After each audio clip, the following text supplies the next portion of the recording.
Howdy viewer, I'm back after a little break. Today I've prepared really interesting topic of the video that's been popular recently. If you're still sitting in a Minecraft fandom and observe other people's opinions about current direction that Minecraft has taken, you may notice that there are currently two types of people. The first group is complaining about current state of Minecraft, saying that Mojang used to develop this game better back in the day, and now although Mojang was bought by Microsoft, a huge company, they've put Minecraft under crisis or at least haven't developed it as much as they could. Second group, however, notes potential aspect of nostalgia effect that may affect us, players, and make us think that past updates were richer, more fun, or just made us fall in love with Minecraft. But what is the truth? Is Mojang really objectively keep adding less and worse things into the game? That is what we are going to check, or more like discuss. Firstly, we will put Minecraft update on a timeline and rate how much it added to get a closer look into the past of our beloved game. Starting from the very beginning, Sweden. 1st June 1979. Marcus Notch Persson is born. Haha, chill, I'm just kidding. We're going to skip beta and alpha and other strange versions because I was very young while playing them and it was very long time ago, so who cares. Starting with first full version of the game, 1.0. When I'm talking about 1.0, I mean also 1.0.0, 1.0.1. I will mark, let's say, start of our version and their end. It was released at 18th November of 2011 and ended 6 days later when 1.0.1 came out. It's worth mentioning that it was last version which Notch made only by himself. Update was huge and added a lot of iconic things, for example End Dimension with End Portal, Endstone and Dragon, Nether Fortress with blazes and magma cubes, Hardcore mode, Brewing stands with potion and bottles, breeding animals, baby variants of animals, villagers, snow golems, Mushroom Island with mushroom cow, enchanting table, 9 music disc, cauldrons, item repair, new mob drops, moon phases. So yeah, actually I won't count every added thing, but this version added a lot more small details that we know from today. Pretty powerful update, I would say. Moving on, we have 1.1, added at 12th January of 2012, so not that much time later. It's known usually from adding spawn eggs, adding a couple of biomes, and 56 translations of Minecraft to Minecraft. Sounds lame, but it also added bow enchantments, music disc drops, and most of all, sheep could finally eat grass and regrow their wool. Very nice and useful update, although it hadn't added that much as 1.0. 2 months later, 1.2 started and was finished at 4th April 2012. It was a small update, but added for sure a bunch of interesting things. It featured 2 new mobs, the Iron Golem and Tameable Ocelot spawning in a new jungle biome, and changed height limit from 128 to 256 blocks. You get also new planks variants, few cool blocks like redstone lamp, bunch of new items like X bottles and other changes. Oh yeah, and this funny desert structure with water in it was added too. 1st August 2012 to 16th August 2012 started and ended 1.3 update. It featured new emerald ore with trading system, ender chest, swap wire hook, new wooden slabs types with finally fixed them so they won't act like a stone. Same for wooden stairs, hook and quill, cocoa beans, new golden apple recipes, bonus chest, and 2 iconic structures which are jungle and desert temples. They added also bonus chest and large biomes options and adventure mode. Besides all the smaller but still cool changes, I think that's it for this version. 1.4, known as Pretty Scary Update, started 25th October of 2012 and got finished at January 9th of 2013. Added much cool and important stuff into the game. We got Wither with Nether Star and Beacon, Wither Skeleton, Witch and Bat, and a new structure was added being Witch Hut. Besides that, this update featured revolutionary command blocks, anvils, enchanted books, lore pots, cobblestone walls, mob heads, new food being carrots, potatoes and pumpkin pie, new potions, new music discs, fireworks, super flat world customization, and possibility for zombie to turn villager into another zombie. So it was pretty big update.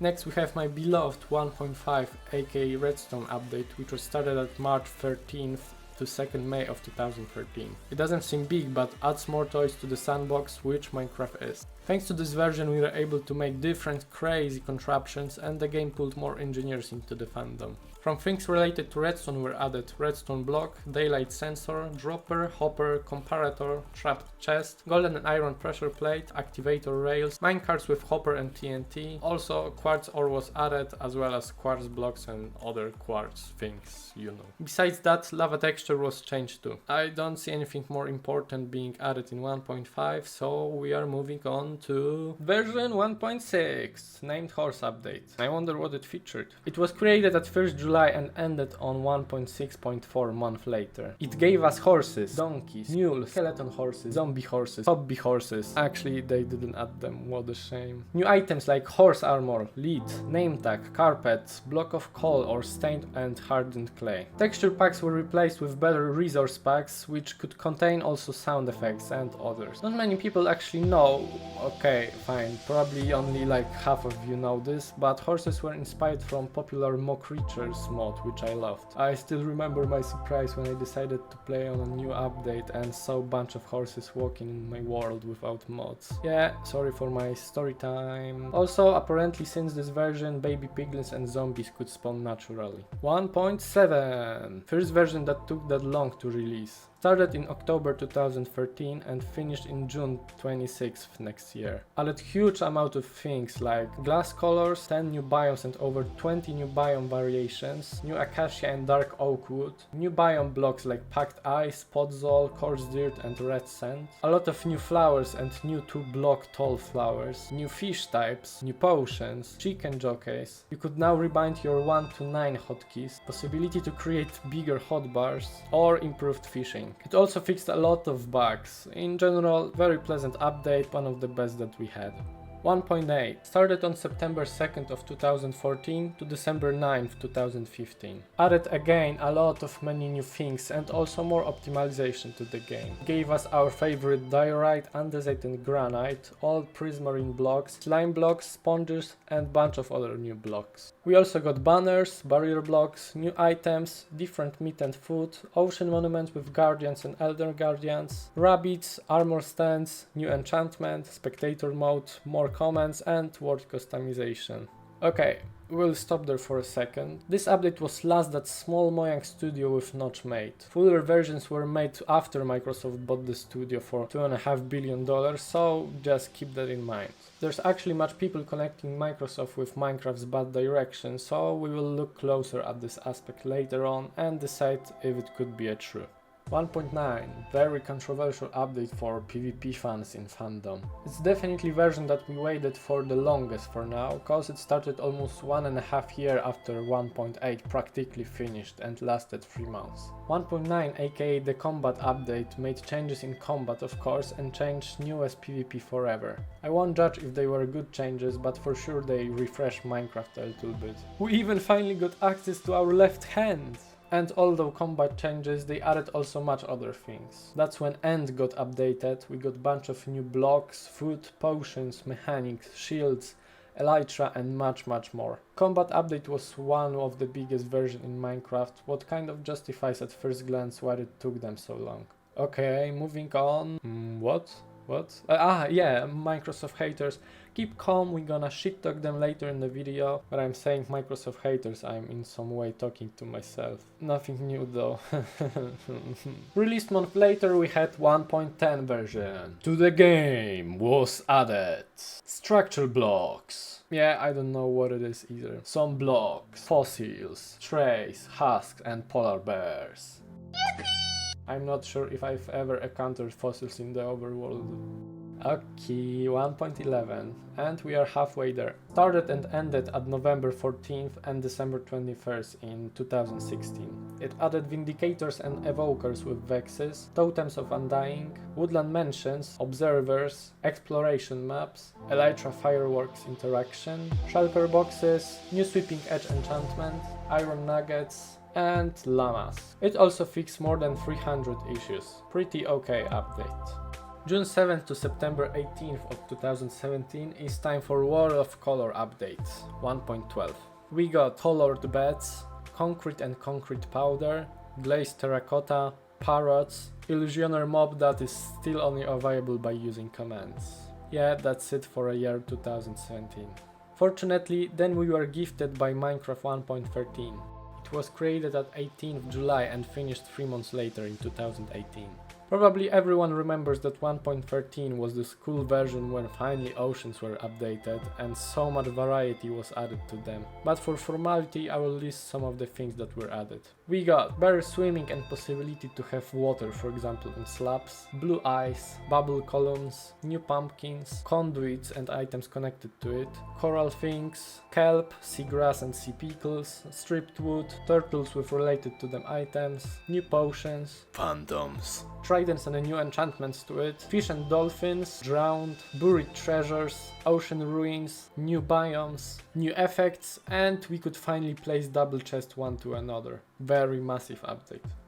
1.14, another massive update. 1.14 was released in April 23rd in 2019 and last version from 1.13 series was ready 3 months later. Added bamboo, barrels, bells, functional blocks like stonecutter or blast furnaces and many others. New villages, new villagers, pillager mob, revenger mob, ravager jockeys, trader llamas, wandering trader, campfires, new flowers, berry bushes, new node block sounds, scaffolding, crossbows, new horse armor, says stew, cats and foxes and pandas, new mushroom cow variant and many other things that I'm too lazy to read. Just now it was one of the biggest, if not the biggest update for Minecraft. It was also very visible when you look at Minecraft popularity over time graph. It was the period when PewDiePie returned to his roots and game started their another peak of popularity.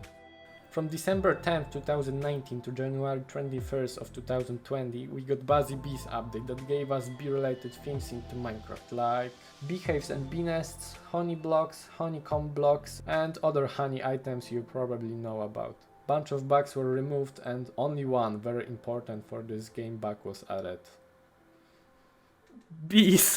June 23rd of 2020 and January 15th of 2021, 1.16 is created. It was also very good period of Minecraft because it massively updated Nether, making speedrunning Minecraft a lot easier. To put it briefly, it added something better than diamonds, netherite, and things related to it like blocks, armor, tools and etc. A lot of new blocks and things like basalt, blackstone chains, nether brick variants, crank obsidian and many more. 4 new nether biomes, 2 new types of let's say flora with new cool vines and wood, one of the player's favorite disc, Peak Step, lodestone block, new mobs like hoglins, zoglins, piglins, zombie piglins, pigling brutes and striders, bartering with piglins, and 2 new structures being bastions and ruined portals.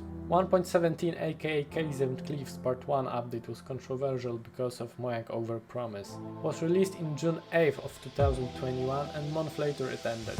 It contained amethyst things, new tree azalea, copper, new cave related blocks, candles, deep slate, new cool cave plants, light block, lightning rod, dripstones, powder snow, skulk sensors, tinted glass, axolotls with color variants, glow squids, goats, and 2 new cave biomes. 1.18 aka Caves and Cliffs Part 2 update was obviously continuation of what Mojang announced. Started and ended at this date, you can see. Talking all the time about detailed release dates must be so annoying. Caves and Cliffs Part 2 featured another new disc from Lena Rain? Epic! Besides that we could now dig up to -64 level and build up to 384 level. Caves got completely overhauled and new variation of it were added. New 6 mountain biomes, ore veins, and apparently due to the South Korea loss they added notification reminding about your playing time and your normal life. That's so good occasion to make a joke, but I won this time. In general, 1.18 was also a big update. Next we have 1.19, the wild update. What was also wild was that this version, or rather a part of it, was still in some way a continuation of the Caves and Cliffs. It contained Deep Dark Biome, Warden, Ancient Cities, new harder to break than obsidian block, Reinforced Deep Slate, Mangrove Swamp Biome with beautiful mangrove tree, a lot of swamp related blocks, frogs and tadpoles, frog lights, Skulk, Skulk Catalyst, Skulk Shrieker and Skulk Vein, new music disc, boats with chests, and allies. 1.19 started in June 2022 and ended 9 months later. 1.20 Trails and Tales update. Released in June 7th of 2023 and ended in April 29th this year. Again, Mojang kind of trolled us and promised things and mechanics that weren't finally added in this version. We've got bamboo related blocks, calibrated skulk sensor, new lovely cherry blossom biome with bunch of new flora, new empty bookshelf, decorated pots, hanging signs, sniffer and plants their seeds he would dig out, archaeology and SAS blocks, brush, new disc, pottery shards, new buried structure called Trial Ruins, smithing templates on our armor, camel, new rideable mob, armadillo, new wolf changes and variants, wolf armor and a bunch of new cool commands. Okay, and literally at the moment of me making this video, a 1.21 update came out. For now I think we still don't know when 1.21 update is gonna end, so I'll just mark on our timeline the start. It's update at 15th anniversary of Minecraft, so it needs to be special, right? We got poisonous skeleton and breeze mobs, item related to breeze like wind charges. Finally we got new weapon, mace with interesting mechanics and new free enchants for it. New trial chamber structure with new mechanics and blocks. New free cool discs, 15 new pictures, 4 new potions, new tough blocks and new things you can do with copper block. And also new cool crafter block. Okay, we've covered all the versions, they are on the timeline now, and we can see now that... what can we actually see? At first glance it looks like all the updates are more or less evenly spread in time. At the beginning of a game we were getting for sure more updates, but they were also smaller. Fine, maybe besides 1.12 times, which are definitely the worst for Minecraft if we look at Google popularity graph or whatever it is called. So what, can we just answer this video's title and say that it only seemed to us that Minecraft is getting worse? The second mentioned group in this video is right and the other one is under nostalgia effect. Now this is this part when I would say that it's not that simple and we need to go deeper, so let's say I just did that. Imagine that we are playing completely other game, but similar to Minecraft. World is still built with blocks, but only two types of blocks are available. For example, red blocks and blue blocks. Sounds really boring, but that's exactly how Minecraft called in that time cave game started. Then after some time to our game third block is added, let's say yellow. How revolutionary this had to be. Developers of the game added 50% more blocks to the game just by adding one block. Not convinced by this example? Do you remember how cool it was to play Minecraft in 1.16, experiencing Nether that was no longer only fulfilled with netherrack? So variety has been added and Nether look completely different. And that's because they actually added 400% more biomes there and double amount of structure you could find. Of course, new blocks in new versions of Minecraft are cool, but be honest, in 1.21 new tough blocks were added. How much are you going to use them in your next 2-week Minecraft phase? It's not about count of new things, it's usually about percentage of new things added. And it's completely natural for us. We just can't notice a bunch of new blocks in a world fulfilled with so many of them. We already have too many choices when it comes to choosing blocks for our houses. New couple of them won't change this experience. Right now I think everyone can agree that it would be lovely to have another dimension in Minecraft, cause for 13 years we only had 3 of them, counting overworld. Adding 4th of them would be so revolutionary that I think Minecraft could easily return to their golden times. But now think about the situation that for each update we get a new dimension. If we had already 21 dimensions, adding 22nd wouldn't cheer us as well as adding the 4th one. Of course it depends, but I think you can get my point. Another important aspect is to know why we actually play Minecraft.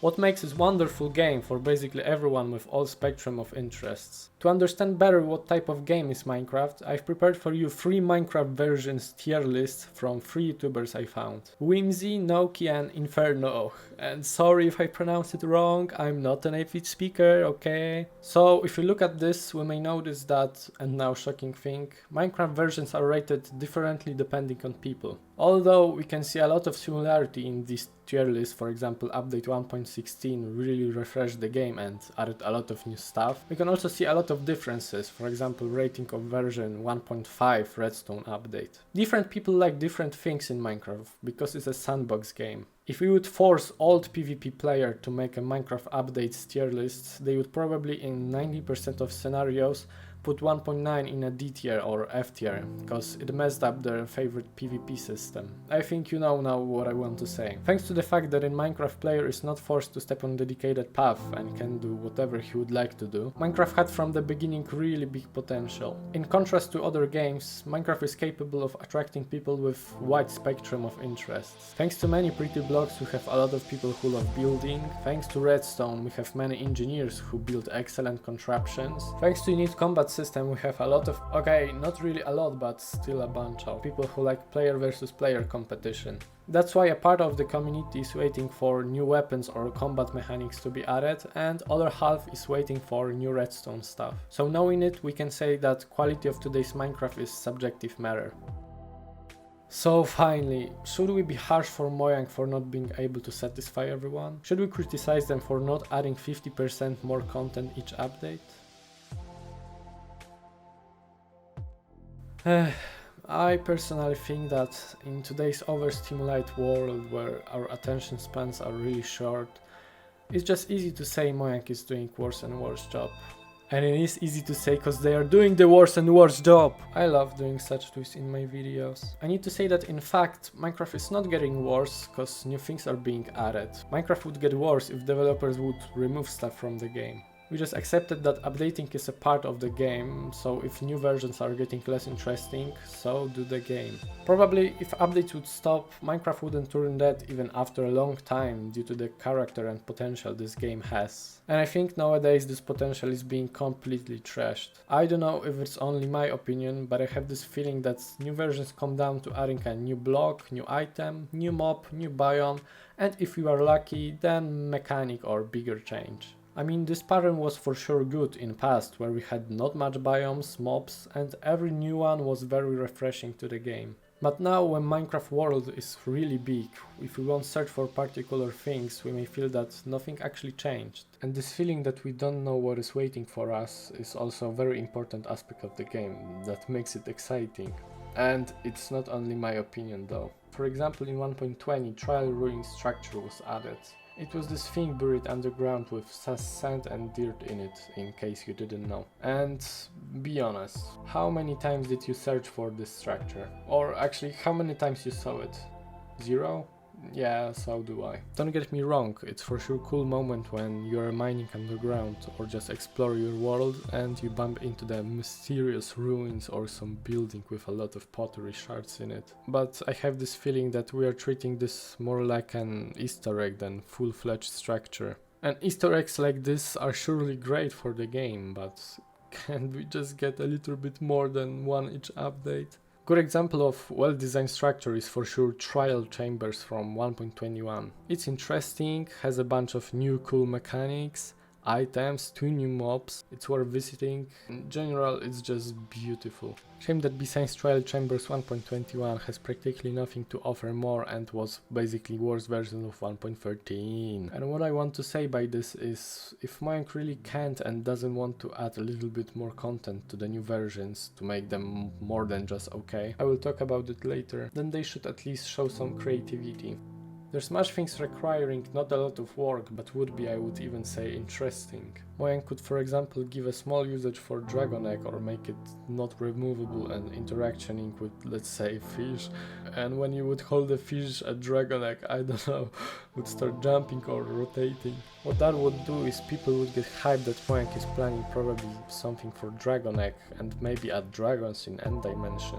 Or Mojang could add another disk, or better, maybe a structure connected somehow with 13 and 11 disk having another hint for this mystery. Thanks to that, many people would speculate and fandom would liven up for sure. Talking about creativity, don't you think that Mojang maybe after so long time should do something brave? And I'm talking about something really brave. I'm not exactly sure how to put it in words, but let's say that when Notch was firstly updating Minecraft, everything he created became Minecraft itself. It's hard to imagine Minecraft without iconic dimensions and mobs, for example creepers. Now though, there's this tension to add only things that fits in Minecraft. And I personally think that from time to time this rule should be broken to refresh the game. Although I'm not saying that they should implement wheels, but Minecraft is a game you can finish within 20 minutes if you're lucky, without need of maxing your equipment. Now imagine you decided to play Minecraft on a brand new snapshot without without knowing anything about it. You build your starting base and decided to go to the end to get better tools and elytra to build better base. Average Minecraft experience, right? Before you jump into the portal, you already know that probably after killing the dragon, you won't actually build a new base or do basically nothing more in this world, because you're about to finish the game and will be bored after that and quit the world forever. After 5 minutes fight is over and you notice that although dragon exploded, ending portal didn't appear, or appear but just didn't lead to the end poem.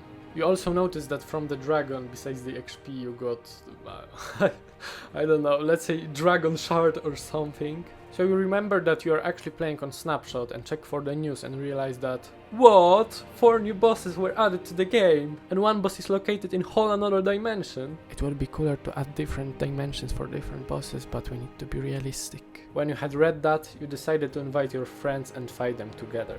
After hard 3 battles, assuming you defeated Ender Dragon earlier, you finally collected 4 items needed to open new dimension with new final boss of Minecraft.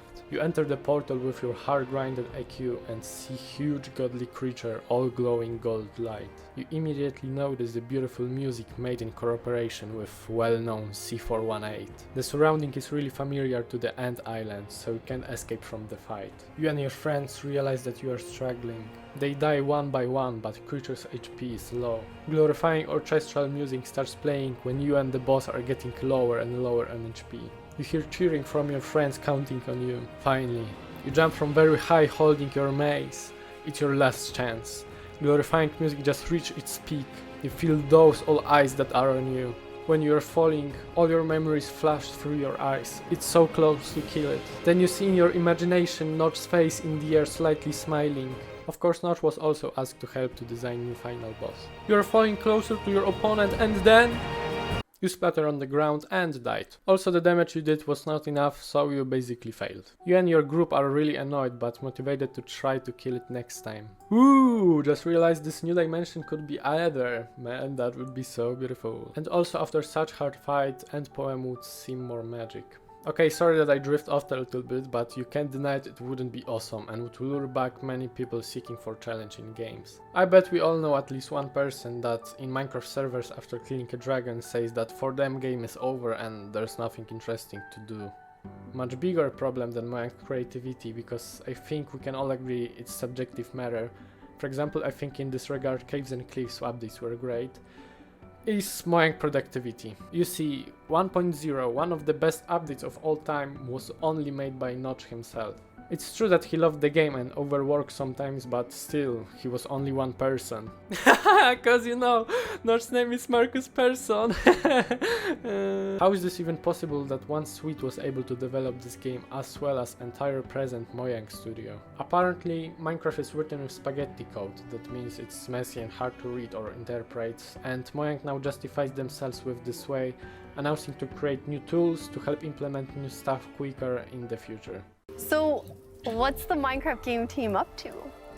Well, we're actually doing quite many things. So for example, we have some amazing developers working on tools for us to make our development process more efficient and more joyful. Oh, that's so good. It is. I'm very, very thankful for that. Is this actually truth and such a big problem? I have no idea, I'm not a programmer. However, Jeff Bezos once said that if in company or studio you need to order more than 2 pizzas to eat, then flow of ideas of the team start vanishing and inner conflicts start to rise. Is that a thing? I have no idea, I'm not a pizzaiolo, but I can sense that there's something true about it. Because, you know, Mojang has nowadays more than 1000 employees, so yeah, you heard right. Of course, not all of them are programmers, but I think it still proves that they are not especially doing well. Maybe a good idea would be to employ mod makers to help develop Minecraft, just like it was done in Horse Update with Dr. Zark and Mo Creatures mod. You can literally go on YouTube and search for people making entire updates for Minecraft in about a week by themselves, so what the heck is Mojang doing? I'm not persuading you that they should add just all possible mods to Minecraft, that's not my point. They should for sure listen to the community more often and for sure keep their promises. For those of you who don't know, Mojang already overdue some of the features, and I'm not only talking about famous birch forests, but also mob votes and so on. Frankly saying, even though today's updates don't feel so refreshing and I think Minecraft is in some sort of stagnation, It's still really pleasant to play and I wasn't trying to deny it. All I'm saying is that potential this game really has is for sure neglected. Minecraft just turned 15 years old and it's one of the oldest, if not the oldest game that is still doing well, which is a rarity. And I think it can still do well or even better if Mojang gonna decide to give us more toys to the sandbox which Minecraft is. And of course our time on Earth is not infinite, so it would be nice if it didn't take them like 10 years. In school I was told summaries in essays are really important, but I don't know how to end this video appropriately. You can let me know in the comments what's your opinion about Minecraft direction. If I'm lucky there will be actually one comment under my video, and if I'm ultra lucky maybe somebody will take opposite statement to mine. You can also of course leave a like if you like this video, cause I spent actually a couple of days making this video as well as reading the book. So I took it seriously. PewDiePie recently returned to Minecraft, so it shows us that eventually everyone will be bored one time and will come back to this wonderful game. So take care viewers, and I wish you all amazing 2-week Minecraft phase. Bye, and I hope see you soon.